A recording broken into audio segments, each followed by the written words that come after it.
Hello అండి, welcome back to my channel. ఈరోజు మనం ఈ వీడియోలో తెలుసుకోబోయేది ఏంటంటే ఫ్రెండ్షిప్ డే 2024లో ఎప్పుడు వచ్చింది, ఏ నెలలో వచ్చింది, ఏ తేదీలో వచ్చింది అనే విషయం అనేది తెలుసుకుందామండి. ఫ్రెండ్షిప్ డే కోసము బాల్యమిత్రులు కానీ, స్నేహంలో ఉన్న ఎవరైనా కానీ చాలామంది ఎదురు చూస్తూ ఉంటారు.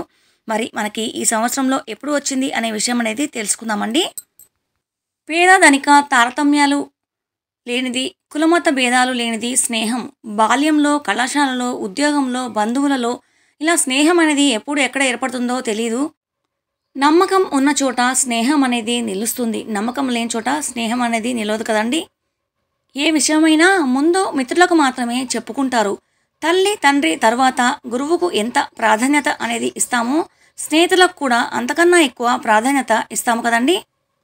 కొన్ని సందర్భాల్లో మిత్రులే సహాయం చేస్తుంటారు. అంతేకాదు, కొన్ని రహస్యాలు కూడా స్నేహితులకు మాత్రమే చెప్పగలం. ఆ విలువ స్నేహితులు ఉన్నవారికి మాత్రమే తెలుస్తుంది. మరి 2024లో స్నేహితుల దినోత్సవము ఎప్పుడు వచ్చిందనేది తెలుసుకుందాము. ఆగస్టు 1 ఆదివారము స్నేహితుల దినోత్సవం అనేది చేసుకుంటారండి. అయితే ఈసారి మాత్రం మనకి 4వ తేదీ వచ్చింది. అంటే మొదటి ఆదివారము ఆగస్టులో 4వ తేదీ వచ్చింది. కాబట్టి ఫ్రెండ్షిప్ డే అనేది మనకి ఆగస్టు 4వ తారీఖు అండి. మరి ఈ వీడియో కనుక మీకు నచ్చినట్లయితే లైక్ చేయండి, షేర్ చేయండి, సబ్స్క్రైబ్ చేయడం మర్చిపోకండి. అలాగే ఫ్రెండ్షిప్ డేని మీరు చక్కగా సెలబ్రేట్ చేసుకోండి.